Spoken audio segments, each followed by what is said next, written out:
Hi. Didn't see you there. Did you see me there? I got a man, but I around because I'm young and I won't be tied down.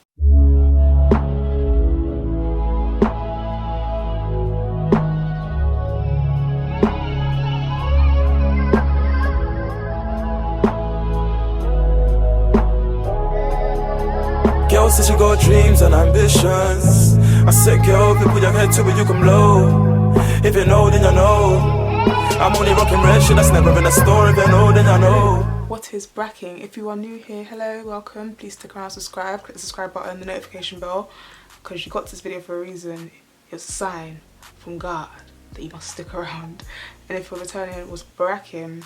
So today I've got another hair chit chat. Get ready with me. I'm going to be installing this wig on my head. It is a 13x4 150 density wig by Donmily Hair.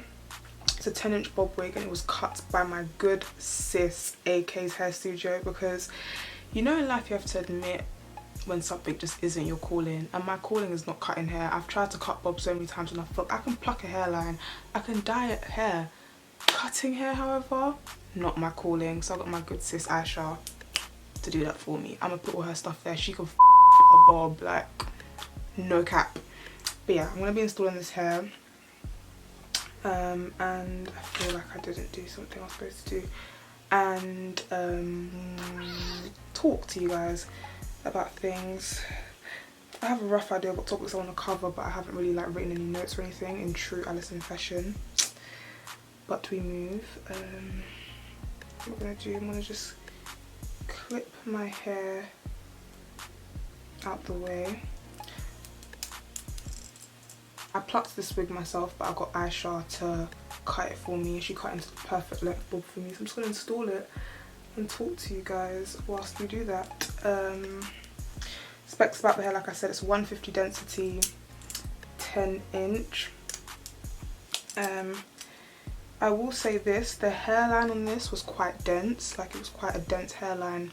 Now, for me, whilst it was like a lot of plucking, not necessarily a bad thing because I'm quite tweezer happy, but if you're someone that like can't stand dense hairlines, I should warn you, the hairline on this is quite, not dense, it's not like unplucked, but it's not like, it's not proper pre-plucked.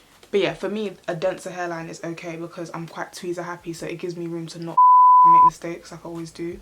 It's a cute little bob, like if you're looking for a cute bob, I'd recommend. But I'll leave all the links for the hair in the description box and stuff. Let's get cracking with the chit chat whilst I install this hair. So I'm using my Got To Be spray to install it. Oh, this hair's also really soft, like it's got good movement, and I've dyed it jet black using box dye, so nothing to consider. Like after I put box dye in it, I didn't really notice that the hair became dry or anything. It still retained its softness and its sleekness and its movement. That's always a good sign. But let me install this hair and let's get to talking. I feel like I want to start with Meg and Tory. Like,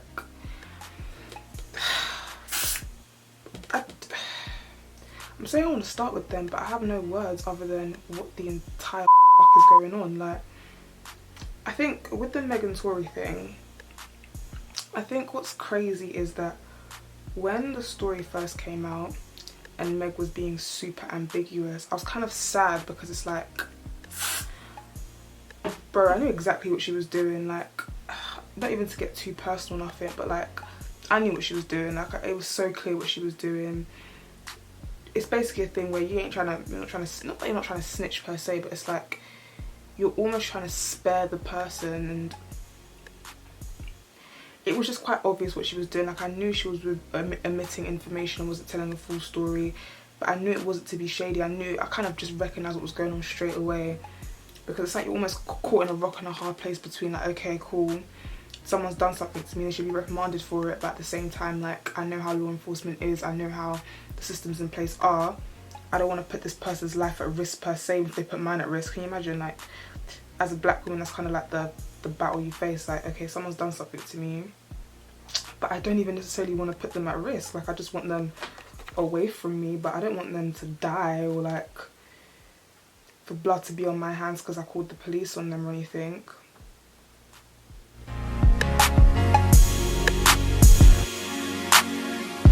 I say this in every single wig video that I do, but in my hair chit chats, if you notice, if I stop mid-sentence because I'm just getting distracted by my hair. So yeah, I do that a lot. Sorry if you're new here. If you're not new, you know that I do this. Like, you don't know I don't be concentrating very well like that. It's a problem, okay? I'm not really good at concentrating for long periods of time. I'm even getting distracted now, like I shouldn't be talking to you guys. But yeah, I think the Meg and Tory thing was sad because I feel like to anyone, like it was quite clear. Maybe it was just to me because of experiences that I've had in my life where it's quite clear what was going on, what she was doing, and that just made me feel really sad. Like it just made me feel sad seeing her go on IG Live, kind of like explain that she was shot when she first came on, but she had the blonde icy hair. Explain that she got shot. She's being really ambiguous, and people are getting frustrated. Like, your story doesn't add up, and I'm like, she doesn't want the story to add up. What part aren't you getting? She's not trying to make the story add up. She's trying to spare the culprit here. And I thought that was just kind of like, rah.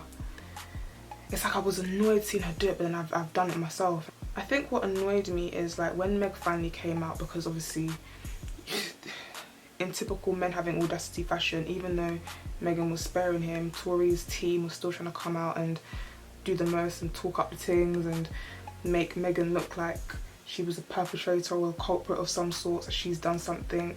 And my thing is this, the stories that came out about Meg saying stuff like, oh, she hit him first, she was fighting him, blah blah blah. Here's my thing. I don't condone violence in it, whether it's man to woman, woman to man, yeah? But what I will say is this, and it's not really up for debate, I can't even lie what I'm about to say. I don't care what hands a woman has put on you, right? I don't care what hands a woman has put on you. I'm not even trying to entertain these rumours too tough, but let's say for argument's sake that Megan did hit Tory. Let's just say for argument's sake she did. Does that then mean he has to shoot her back? Like, bro, like, that still wouldn't justify it. I know the Ashy Brigade are gonna come and tell me, no, women need to face the consequences of, you know, them man there, the ones that love to hit women themselves. Yeah, I'm not trying to really hear from you on this topic, to be fair, at all, because you lot are saying I was calling Megan a snitch, so yeah, not really trying to hear from you lot when it comes to this topic.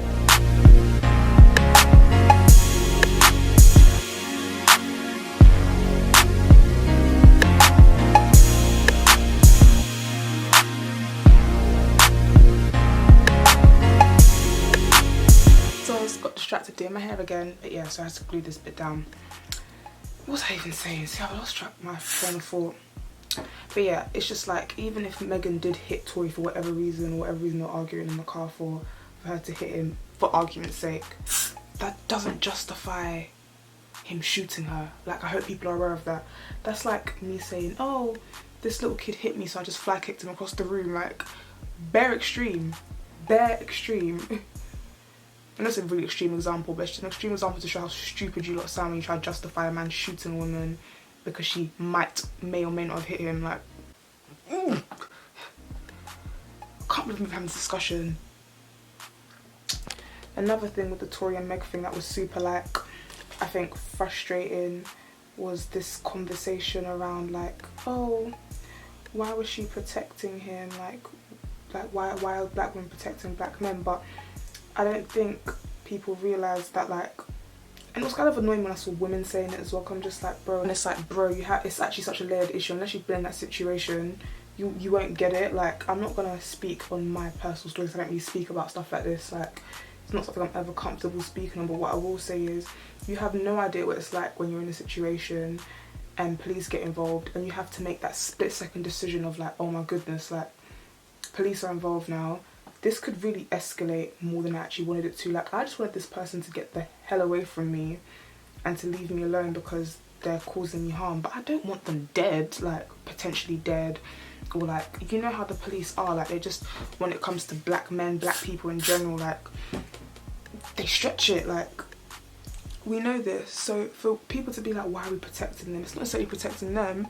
It's also like Megan was saying, the situation, like, in America, I'm saying in America, everywhere, police are killing black people for so much as breathing too heavy. Like, police are killing black people for anything. And you think she's going to confess that the man has a gun in the car and shot her when the police are already being attitudey with her? No. Sorry, I'd cover it up as well for the police. I'm sorry, I would. I'm not trying to get killed and admit to the police that there's a black man that has a gun that's rolling with us lot. Like, can we all use our brains and use some common sense, please? Thank you very much. I know it's not like something that's really common for a lot of people to use, but let's try and use some of it, please. Oh, notice that I don't use a blow dryer for got to be spray. I just don't think it's actually necessary. I think I prefer just letting it get tacky by air. Does that make sense? Tacky by air? You guys know what I mean, right? But yeah, this is the easiest way I find to grip. Doing the blow dry method is just bare long. It's not even necessary. Look, my wig is glow. Ooh, my eye. Another thing that was really annoying me with the Tory and Meg situation is like people calling her a snitch. Like that.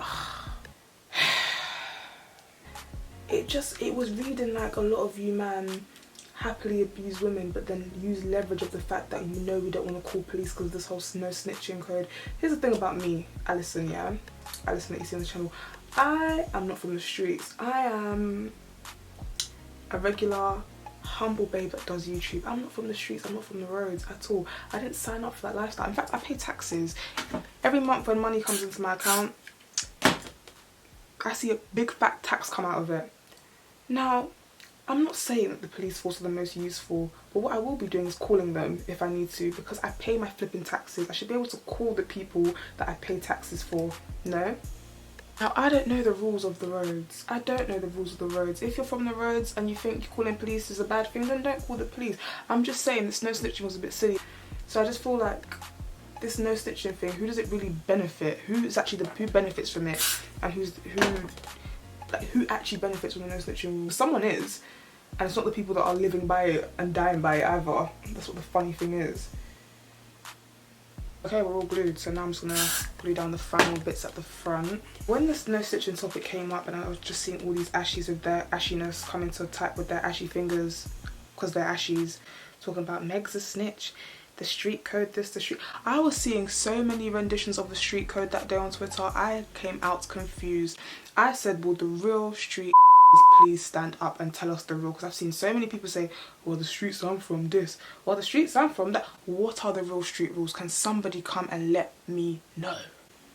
Please, will the real street stand up and let us know what's what?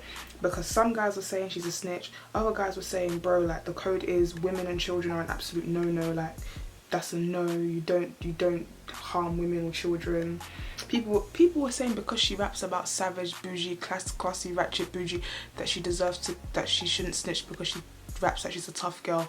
Rapping like you're tough and actually being from the streets are two different I'm not.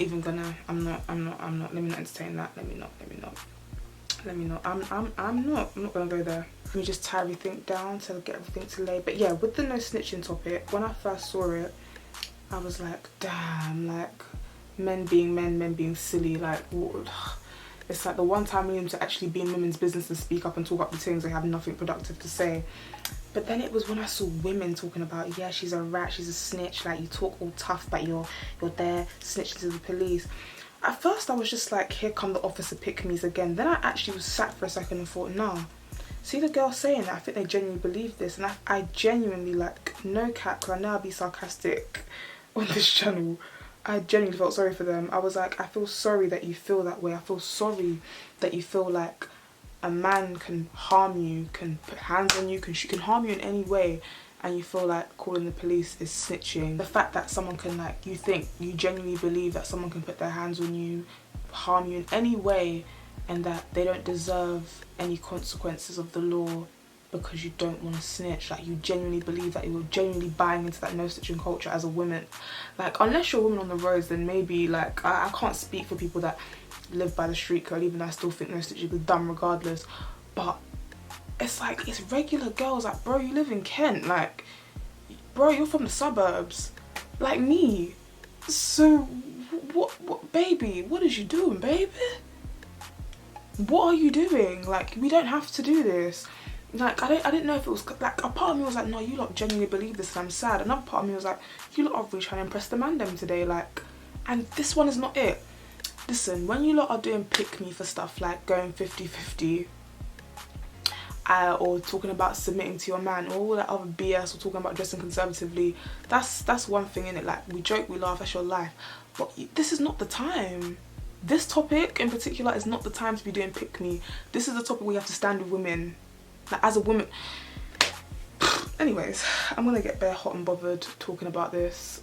I can feel it. I feel like I should move on. No, before I move on, I need to address the fact of why are so many people in the industry tiptoeing around the issue?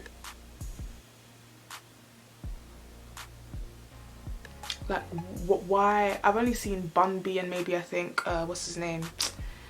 What's that rapper's name? Not Sonny with a Chance. Chance the Rapper. Sonny with a Chance, Jesus. Chance the Rapper. Say something.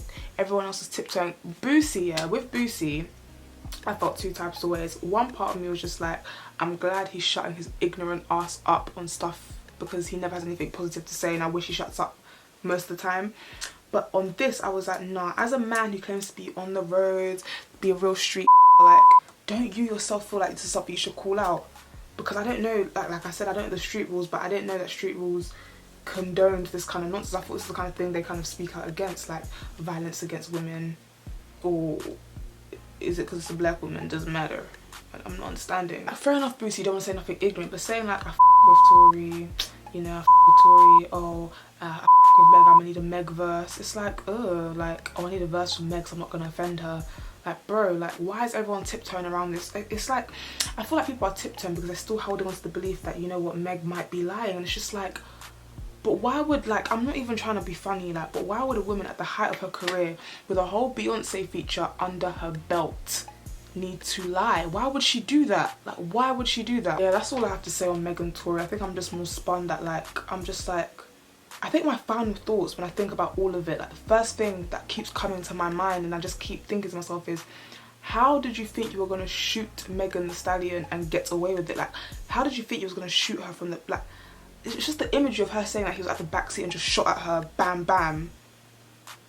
And you thought you were going to get away with it. Like, what was the thought? But did you think, like, what was the thought process? What did you think was going to happen after? Like, what kind of spur in the moment is that? Like, huh? Like, you, and it's like, did you think you were going to be able to shoot her and it was going to be calm? Like, and that's what I mean with the leveraging the no stitching thing. Did he think he'd be able to shoot her? But because of this whole no stitching culture, yeah, I might shoot her, whatever, but cool, but like, she ain't gonna stitch anyway, so it will just keep in house. Huh? What I'm gonna do now is, guys, I'm gonna move off that topic. I'm getting too heated. I'm gonna let this sit for about 5 more minutes and then we're gonna jump into what I want to talk about next. Be right back.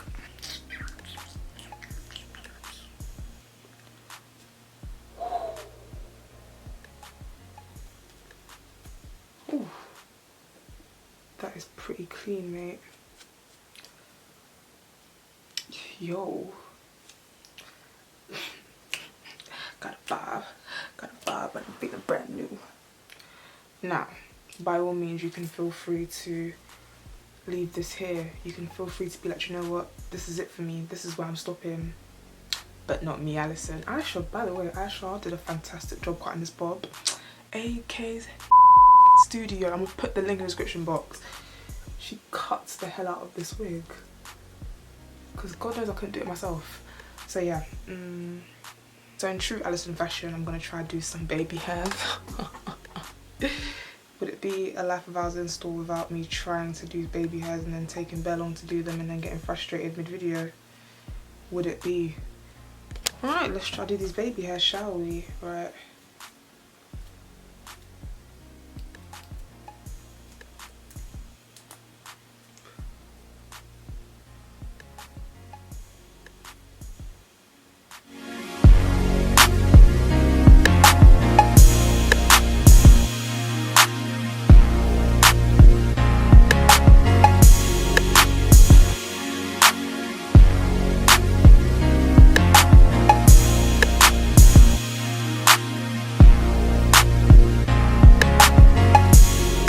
My baby hairs, I'm just going to focus on re-gluing this front part because I can see some lace lifting.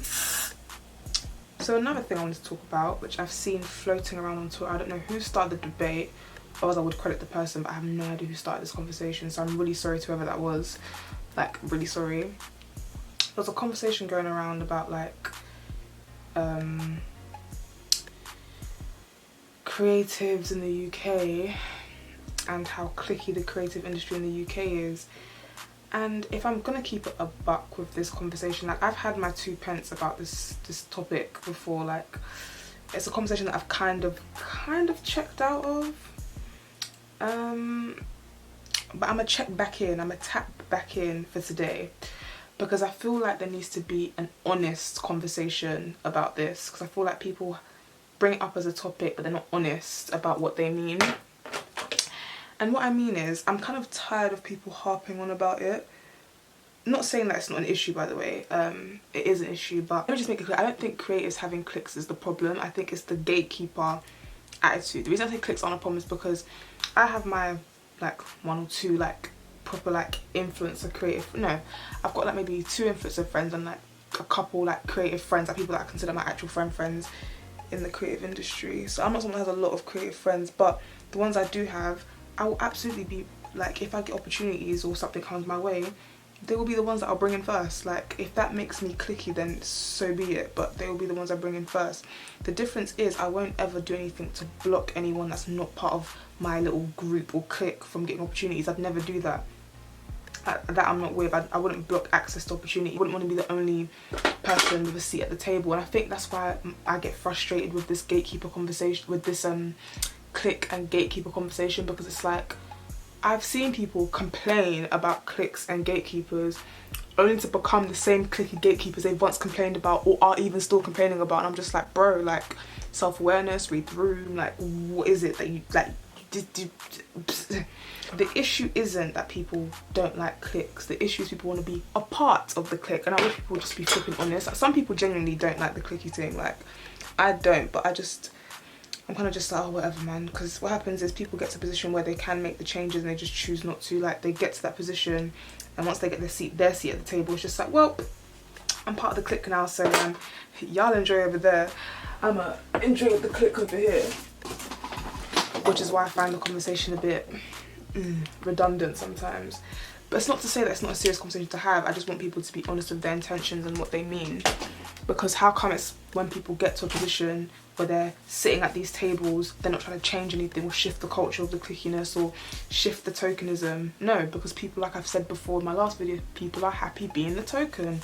Not everyone. Like I know some real people that consistently try and bring people in opportunities. I'm just speaking in general here. If we're going to talk about cliques in the industry and stuff, like, let's be honest, like is it that you don't like the cliquiness, or is it that you don't like the fact that you're not part of the clique and you're not getting the same opportunities, you don't have the same access as your faves? And it just goes back to what I always say, you can't be too red-eye. One thing I think the industry, I don't know what it's like in America, but I can say in the UK, especially London because it's so small, is everyone's watching the other person like, oh, this person is on this PR list and this person's on that PR list and this person's working with this person got this. Like, bro, like you can't be too red-eye in this life. You're looking at people thinking, oh, they're in this clique, are they even happy? Like that's the question you need to ask yourselves. Are they happy in that clique? Are they actually getting opportunities they seem to be getting? Like, bro, listen, let me tell you something now, yeah? I'm a micro baby influencer, so I can only speak from that perspective, but this stuff is not easy. Getting opportunities isn't easy, like, so not everything is always what it seems. Like, I think influencers were very good at making things seem, that's our job, innit, to make things seem so great all the time, but it don't always slap. Like, life isn't always slapping. What about the months where you're like, damn, money's looking low, why is no one, praying that someone emails you to do a hair review on YouTube? What about them months? What about them months like this? Oh boy, let me not even. But yeah, like I was saying, honest conversations please guys, like honest conversations about these things. Like I said, I think cliques aren't necessarily the issue. I think gatekeepers are the real enemy. People that want to just like, they're just happy to be the lone Negro. Like I don't even know how else to better describe it. They're just so happy to be the, oh yeah, just me, I'm the token. It's just like, like it's not a thing where you'll ever see me dropping out all my real life friends, I won't say real life, like my friends, and then chilling with influencers only. I actually think that's really lame. That's the funny thing. I think that is so lame when people do that. It's like, but why? But why? Why are you moving like that? Like, why you, like, it's none of my business. I mean, do your thing, but No, we don't do them things here, sorry. This wig is actually complete. I'm gonna take some mousse.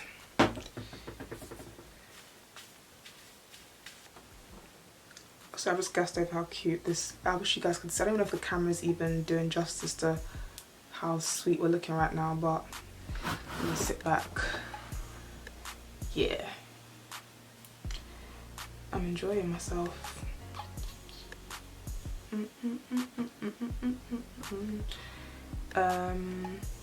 Yeah guys, that is it from me. I'm done here. Hair's looking laid, everything's looking, it's a shame I'm not going anywhere. Anyways, that's it from me. Let me know your thoughts in the comments about anything I've discussed. I like to keep the conversation going. It helps me out a lot. Makes it feel like, obviously I know you guys are watching, it makes it feel like you guys are actually watching. So comment down below, let me know your thoughts, and I will see you guys in my next video. Thank you so much to Donmily Hair for sponsoring this video with this hair, this gorgeous bob. I love this bob. I'll put the links for the hair that I've got in the description box, and I'll see you guys in the next video. Bye.